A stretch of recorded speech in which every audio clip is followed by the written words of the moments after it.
வணக்கம். நான் உங்கள் டாக்டர் கேஷா பேசுகிறேன். இன்றைக்கி நம்ம பார்க்க போகிறது ஆட்டிசம் சைல்டு பற்றி. ஆட்டிசம் சைல்டு ஏன் டெவலப் ஆகிறாங்க அப்படின்னு பார்த்தீங்கன்னா, ஃபஸ்ட்டு திங் பார்த்தீங்கன்னா ஜெனட்டிக்னால இருக்கலாம். இல்லைன்னா நிறையா வாட்டை ஐவிஎஃப் பண்ணுறதுனால அந்த மாதிரி ஆட்டிசம் சைல்டு டெவலப் ஆகலாம். இல்லைன்னா ஏர்பார்ன் கெமிக்கல்ஸ்க்கு எக்ஸ்போஷர் ஆகும்போது இருக்கலாம். இல்லைன்னா ஓல்டேஜில் அதாவது ஒரு 40 ஏஜுக்கு மேலே ப்ரெக்னன்சி ஆகுறதுனால ஆட்டிசம் சைல்டு டெவலப் ஆகலாம். இல்லைன்னா 26 வீக்ஸில் டெலிவரி ஆகாது ப்ரீடம் அப்படின்னு சொல்லுவாங்க. இந்த மாதிரி கண்டிஷன்ஸில் ஆட்டிசம் சைல்டு டெவலப் ஆகலாம். மோஸ்ட்லி ஆட்டிசம் சைல்டு பசங்களை தான் மோஸ்ட்லி அஃபெக்ட் பண்ணும். இல்லைன்னா ப்ரெக்னன்சி டைமில் வரக்கூடிய காம்ப்ளிகேஷன்ஸ்னால டெவலப் ஆகலாம். நெக்ஸ்ட் இப்போ லாஸ்ட் திங் பார்த்தீங்கன்னா மெடிகேஷன்ஸ் எடுக்கிறதுனால, அதாவது ஓரல் கான்ட்ராசெப்டிவ் பில்ஸ் இப்போ example oral contraceptive pills pregnancy டைமில் எடுப்பாங்க. அந்த மாதிரி எடுக்கும்போது அபார்ஷனுக்காக எடுப்பாங்க. சில பேருக்கு அபார்ஷன் ஆகாமல் போனோடனே சரி இந்த குழந்தைய வளர்த்துக்கலாம் அப்படின்னு நினச்சி வளர்க்கும் போது அந்த மாதிரி டைமில் கூட நமக்கு ஆட்டிசம் சைல்டு அது டெவலப் ஆகலாம். ஆட்டிசம் சைல்டு எந்த மாதத்துலேருந்து நீங்கள் கண்டுபிடிக்கலான்னு பார்த்தீங்கன்னா 6 மந்த்லேருந்தே கண்டுபிடிக்கலாம். ஆனால் எப்போ அதிகமாக டெவலப் ஆகும்னு பார்த்தீங்கன்னா 18th மந்த்லேருந்து 24 மந்தில் தான் ஆட்டிசம் சைல்டு அதிகமாக டெவலப் ஆவாங்க. இப்போ 6 மந்தில் ஒரு குழந்தை என்ன பண்ணும்? ஸ்மைல் பண்ணும்.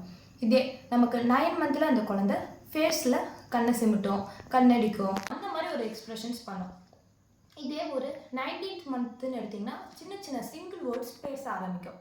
இந்த மாதிரி கண்டிஷன்ஸ் இதெல்லாம் ஒரு குழந்தை பண்ணலை அந்த மாதிரின்னு உங்களால் ஈஸியாக ஆட்டிசம் சைல்டுன்னு கண்டுபிடிக்க முடியும். இயர்லியாக கொண்டு ட்ரீட்மெண்ட்டும் பண்ண முடியும். ஆட்டிசம் சைல்டு என்னென்ன பண்ணுவாங்க மெயினாக அப்படின்னு பார்த்தீங்கன்னா, நம்ம அதாவது ஐ டு ஐ கான்டாக்ட் பண்ண மாட்டாங்க. நெக்ஸ்ட்டு நம்ம கூப்பிட்டா ரெஸ்பான்ஸ் பண்ண மாட்டாங்க. இப்போ நம்ம பேர் சொல்லி கூப்பிட்றோம் அப்படின்னா திரும்பி பார்க்க மாட்டாங்க. நெக்ஸ்ட் அவங்களுக்கு ஃபேஸில் எக்ஸ்ப்ரெஷன்ஸ் பண்ண தெரியாது. அவங்க எமோஷன்ஸையோ அவங்க வச்சுருக்க எக்ஸ்ப்ரெஷன்ஸை அவங்களுக்கு வெளிக்காட்ட தெரியாது. நம்ம சொல்லக்கூடியதை அண்டர்ஸ்டாண்ட் பண்ணக்கூடிய கெப்பாசிட்டியும் அவங்களுக்கு இருக்காது. அதே மாதிரி அவங்க பேசக்கூடியது ரொம்ப டிலேவாக தான் பேச எப்போவுமே ஆரம்பிப்பாங்க. இல்லைன்னா பேசக்கூட வராது ஆட்டிசம் சைல்டுக்கு. பண்ணதே பண்ணிகிட்டே இருப்பாங்க. தன்னைத்தானே அடிச்சுப்பாங்க. டோஸால் வாக் பண்ணுவாங்க.